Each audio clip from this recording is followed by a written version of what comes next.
I'm Ragna and you watch my channel Study with Rani. So today I will teach you class 10 physics का chapter जिसका नाम है प्रकाश का परावर्तन। और ये है पार्ट 2। अगर आपने पार्ट 1 नहीं देखा है तो मैं आपको डिस्क्रिप्शन में लिंक डाल दूंगी, ठीक है, आप वहाँ से देख सकते हैं। और इसका अगर आपने मेरे चैनल को सब्सक्राइब नहीं किया तो प्लीज़ चैनल को सब्सक्राइब करें और मुझे कॉमेंट करके बताएं कि मैं पार्ट 3 लेके आऊँ कि नहीं, ठीक है।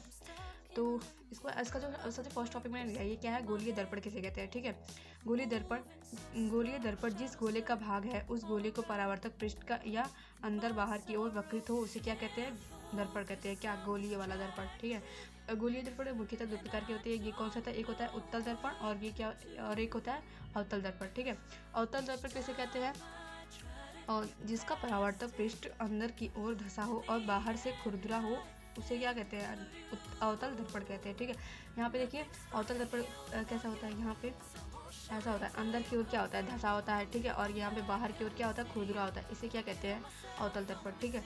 और उत्तल दर्पण किसे कहते हैं, उत्तल दर्पण जिसका परावर्तक पृष्ठ बाहर की ओर धंसा हो और अंदर से खुरदुरा हो उसे क्या कहते हैं, उत्तल दर्पण कहते हैं, ठीक है। यहाँ पे देखिए बाहर की ओर धंसा होगा और यहाँ पे अंदर की ओर खुरदुरा होगा, ठीक है। इसे क्या कहेंगे, उत्तल दर्पण कहेंगे, ठीक है। यही होता है उत्तल और अवतल दर्पण। गोलीय दर्पण का ये दो भाग होता है मुख्यतः। यहाँ पे मैंने लिए हैं गोलीय दर्पण में सामान्यतः प्रयुक्त होने वाले कुछ शब्द, ठीक है। यहाँ पे देखिए एक ये द्वारक हो गया, एक हम सीधी क्या कहते हैं, सीधी लाइन लेंगे, ये क्या है, द्वारक, ये एम और एन, ये क्या है, द्वारक, और यहाँ पे सीधी लाइन है। और यहाँ पे ये क्या है, वक्रता केंद्र, यहाँ पे जो मुख्य अक्ष के साइड में होगा। ये बस बता देते हैं, आगे मैं आपको एकदम डिटेल में बताऊंगी, ठीक है। आपको बस देखते रहिए कि क्या क्या है, ठीक है।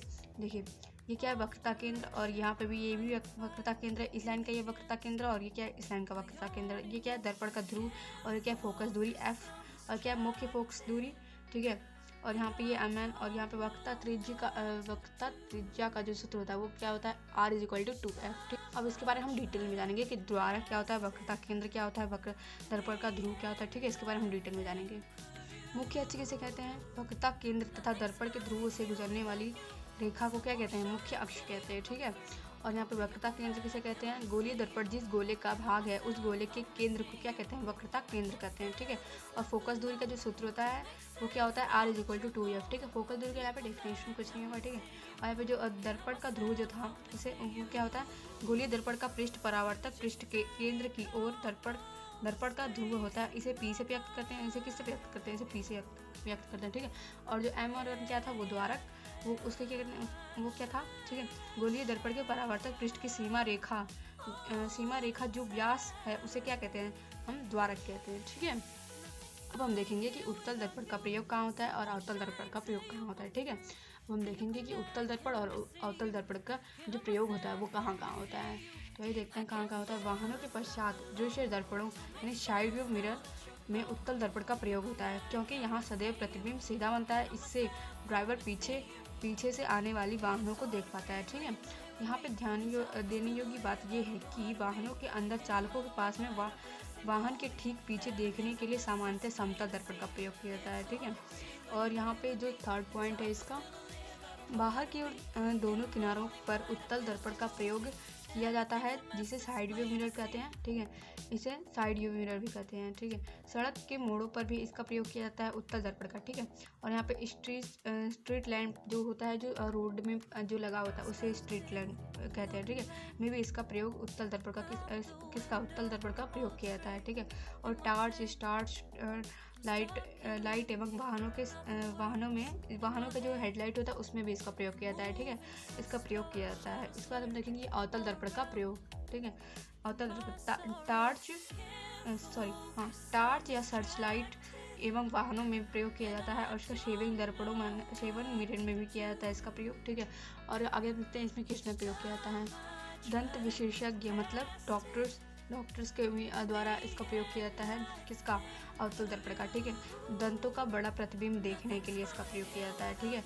और सौर भट्टी में लगी सूर्य के प्रयोग केंद्रित करने के लिए भी इसका प्रयोग किया जाता है, किसका, अवतल दर्पण का, ठीक है। इसे आप देखेंगे गोलीय दर्पण के सूत्र का निर्माण कैसे होता है। गोलीय दर्पण दो प्रकार के होते हैं, ये मैंने आपको पहले ही बताया था। एक होता है उत्तल दर्पण और एक होता है अवतल दर्पण, ठीक है। इसके ध्रुव विभव की दूरी u, ठीक है। ध्रुव विभव की दूरी को किससे प्रदर्शित करते हैं, u से, तथा प्रतिबिंब की दूरी v से। प्रतिबिंब को हम किससे प्रदर्शित करते हैं, v से, ठीक है। एवं ध्रुव p से मुख्य फोकस की दूरी को क्या कहते हैं, एफ। जो मुख्य फोकस की दूरी होती है उसे क्या कहते हैं, एफ कहलाती है। इन तीनों राशियों के बीच जो संबंध होता है उसे क्या कहते हैं, दर्पण सूत्र। बस इतना ही सिंपल सा है, ठीक है। गोलीय दर्पण का सूत्र क्या होगा, यहाँ पे F is equal to V plus u, ठीक है। यहाँ पे अपॉन में 1 लगा देना है, ठीक है। बस यही हो जाएगा गोलीय दर्पण का सूत्र, ठीक है। इसके बाद हम देखेंगे आवर्धन किसे कहते हैं, ठीक है। वह आपेक्षिक विस्तार जिसके यह ज्ञात होता है कि प्रतिबिंब वस्तु के अपेक्षा कितनी गुण आवर्धित है, गोलीय दर्पण का आवर्धन कहलाता है, ठीक है। और इसका सूत्र होता है M is equal to H upon H, ठीक है।